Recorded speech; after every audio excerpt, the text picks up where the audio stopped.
اب اس کا تو ایمان بن گیا اور اس کو یقین ہو گیا کہ راہب کا جو مذہب ہے وہ برحق ہے، اور لوگوں نے بھی اپنی آنکھوں سے اس چیز کو دیکھا۔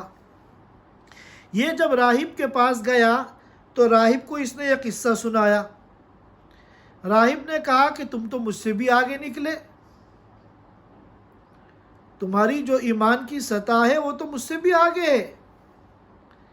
اور پھر راہب نے کہا کہ چونکہ اب یہ چیز لوگوں کے سامنے آ گئی ہے، لہذا اب تمہیں آزمایا جائے گا، تمہارے اوپر آزمائشیں آئیں گی، لیکن جتنی بھی آزمائشیں تمہارے اوپر آئیں تم میرا نام نہ لینا، میرے بارے میں نہ بتانا کسی کو۔ اس نے کہا ٹھیک ہے، بہت اچھی بات۔ اب ہوا ایسا کہ کچھ لوگ اس لڑکے کے پاس آتے اور اپنی بیماریاں بتاتے کہ آپ اتنی بڑی کرامت والے ہیں، میری بیماری کو بھی دور کر دیے، شفا دے دیے۔ تو وہ لڑکا کہتا کہ دیکھو شفا تو میرے ہاتھ میں نہیں ہے، اگر تم اللہ کی وحدانیت کا اقرار کر لو اور اللہ کی وحدانیت پر ایمان لے آؤ تو میں اللہ سے دعا کر دوں گا، اللہ تمہیں شفا دے دیں گے۔ چنانچہ وہ بیمار لوگ جو تھے وہ اسلام کو قبول کر لیتے اور توحید کا اقرار کر لیتے، پھر اس لڑکے کی دعا پر اللہ پاک اس کو شفا دے دیتے۔ یہ محدود پیمانے پر یہ اس طرح ایک سلسلہ شروع ہوا، جس کی خبر بادشاہ کے ایک درباری کو پہنچی۔ بادشاہ کا جو یہ درباری تھا، اس کو آنکھ میں کوئی ایسی بیماری ہو گئی تھی جس کی وجہ سے اس کی بینائی چلی گئی تھی، وہ اندھا ہو گیا تھا۔ اس کو جب پتہ چلا تو وہ بہت سارا تحفہ لے کر اس لڑکے کے پاس آیا اور اس سے کہا ہے کہ میں نے سنا ہے کہ بہت سے لوگوں کو آپ کے ذریعے شفا مل گئی ہے، آپ جو ہے یہ میری جو بینائی ہے اس کو بھی آپ واپس لوٹا دیے۔ تو لڑکے نے وہی بات کہی کہ دیکھو شفا دینے والا تو میں نہیں ہوں، البتہ تم اگر اللہ کی توحید کو مان لو تو میں اللہ سے دعا کروں گا، اللہ تمہیں شفا دے دیں گے۔ چنانچہ اس نے بھی اللہ کی توحید کا اقرار کر لیا اور اسلام میں داخل ہو گیا۔ لڑکے نے دعا کی، اللہ نے اس کو شفا دی اور اس کی آنکھوں سے نظر آنے لگا۔ اب جب ایک دن یہ دربار میں بیٹھا اور سب کچھ دیکھنے لگا تو بادشاہ نے کہا کہ تمہاری آنکھ کیسے ٹھیک ہو گئی؟ تو اس نے کہا کہ میرے رب نے میری بینائی واپس کر دی، میری آنکھوں کی روشنی واپس کر دی۔ تو اس بادشاہ نے ذو نواس نے کہا کیا میرے علاوہ بھی کوئی رب ہے؟ کیونکہ اس کو معلوم تھا کہ میں نے تو واپس نہیں کی، تو یہ کس کو رب کہہ رہا ہے؟ تو بادشاہ نے کہا کیا میرے علاوہ بھی تمہارا کوئی رب ہے؟ تو اس نے کہا ربی و ربک اللہ، میرا اور آپ کا سب کا رب اللہ ہے۔ بس یہ کہنا تھا کہ بادشاہ کو غصہ آ گیا اور بادشاہ نے اس کے اوپر ظلم و ستم کے پہاڑ توڑ دیے اور اتنا اس کو ٹارچر کیا کہ اس نے پھر لڑکے کا نام لے لیا۔ جب اس لڑکے کا نام لیا تو اس لڑکے کو بلایا گیا۔ بادشاہ نے پھر اس کو ٹارچر کیا، اس کو اذیتیں دی اور اتنا اس کو اذیت دی کہ یہ برداشت نہیں کر پایا، اس نے پھر راہب کا نام لے لیا۔ بادشاہ نے پھر اس راہب کو بلوایا اور پھر بادشاہ نے ان دونوں پر اپنی خدائی پیش کی کہ تم اپنے دین کو چھوڑ دو اور میری خدائی کو مان لو تو میں چھوڑ دوں گا۔ ان دونوں نے انکار کر دیا تو بادشاہ نے پہلے راہب کے سر پہ درمیان میں آری چلوائی اور پورے جسم کے 2 ٹکڑے ہو کے زمین پہ گر گئے۔ اسی طرح وہ جو درباری تھا اس کا ساتھ بھی یہی حشر کیا۔ اس لڑکے کے بارے میں بادشاہ نے سوچا اس کو تو ایسی سزا دینی چاہیے کہ یہ عبرت بن جائے، نمونہ عبرت بن جائے، کسی کے اندر پھر ہمت نہ ہو میرے علاوہ کسی کو خدا ماننے کی۔ چنانچہ اس نے ایک ٹیم بنائی اور ان کے ذمے کیا کہ اس کو لے جاؤ پہاڑ کی چوٹی پر، اور پہاڑ کی چوٹی پر لے جا کر اس کو میرا دین پیش کرو، اگر یہ مان لے اور اپنے مذہب کو چھوڑ دے تو فبیہا، ورنہ پھر اس کو اوپر سے نیچے پھینک دو۔ جب یہ لوگ اس لڑکے کو لے کر پہاڑ کی چوٹی پر گئے اور انہوں نے اس پر بادشاہ کی جو فرمائش تھی وہ پیش کی کہ تم اپنا مذہب چھوڑ دو، اس نے انکار کر دیا، تو یہ اس کو نیچے پھینکنے لگے۔ اس نے دعا کی اللہم اکفنیہم بما شئت، آج بھی دشمنوں کے شر سے بچنے کے لیے انتہائی مجرب اور مقبول دعا ہے، اللہم اکفنیہم بما شئت۔ یہ دعا پڑھنی تھی کہ پہاڑ میں ایک حرکت پیدا ہوئی اور یہ لوگ جو اس کو گرانے کے لیے آئے تھے خود ڈس بیلنس ہوئے اور سارے وہاں سے نیچے جا کے گرے، اور یہ صحیح سلامت وہاں سے چلتا ہوا آیا اور سیدھا بادشاہ کے پاس پہنچ گیا۔ بادشاہ اس کو دیکھ کے حیران، پوچھا وہ لوگ کہاں ہیں؟ کہا کہ وہ سب لوگ پہاڑ پہ سے گر کے مر گئے۔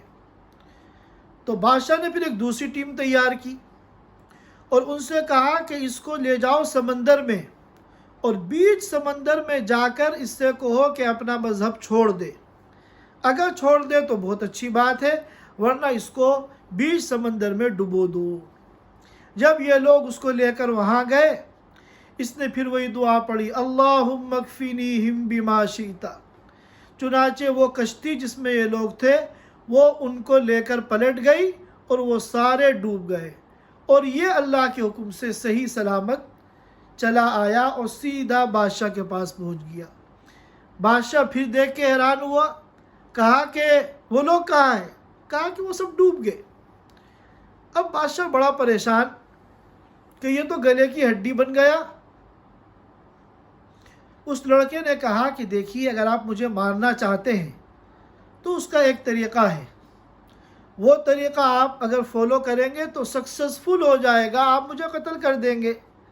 اس نے کہا آپ سارے لوگوں کو ایک میدان میں جمع کریے اور وہاں پر ایک سولی پہ مجھے چڑھا کر میرے ترکش سے ایک تیر نکال کے بسم اللہ رب ھذا الغلام کہہ کر آپ وہ تیر میرے اوپر چلائیے، وہ تیر اگر مجھے لگے گا تو میں مر جاؤں گا۔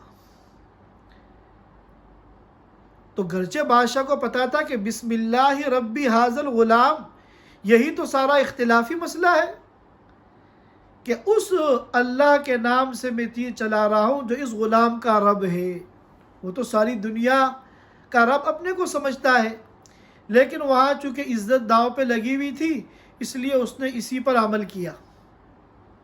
چنانچہ جب وہ تیر بسم اللہ رب ھذا الغلام کہہ کر چلایا گیا تو وہ سیدھا اس کی کنپٹی میں لگا اور اس نے اس زخم کی جگہ پہ اپنا ہاتھ رکھا اور وہ اس کی روح جو ہے پرواز کر گئی، وہ مر گیا۔ جب ساری مخلوق نے، سارے لوگوں نے اپنی آنکھوں سے یہ منظر دیکھا تو سب نے نعرہ تکبیر بلند کیا اور سب اسلام میں داخل ہو گئے، کیونکہ ان کو یقین آ گیا کہ یہ کیسا خدا ہے کہ ایک انسان کو مار نہیں پا رہا ہے، اور اس کو مارنے میں بھی کامیاب جب ہوا جب اس نے غلام کے رب کا نام لیا۔ معلوم ہے وہ جو غلام کا رب ہے وہی فعال لما یرید ہے، اسی کی چلتی ہے۔ چنانچہ ان سب نے توحید کا اقرار کر لیا۔ بادشاہ کو بڑا غصہ آیا۔ بادشاہ نے پھر ایک بہت خطرناک منصوبہ بنایا اور بہت بڑی خندقیں کھدوائیں۔ اخدود جمع اخادید، خندق کو کہتے ہیں جو گڑھا ہوتا ہے، زمین میں کھود کر جو گڑھا بنایا جاتا ہے اسے خندق کہتے ہیں، لیکن اخدود جو ہے وہ گڑھا جو لمبائی میں ہو، جیسے نہریں نکالی جاتی ہیں، نالے بنائے جاتے ہیں تو یہ لمبائی میں ہوتے ہیں۔ تو اس طرح اس نے بہت بڑا لمبائی میں ایک گڑھا بنوایا اور اس میں آگ لگائی، اور اس آگ کے اندر ایندھن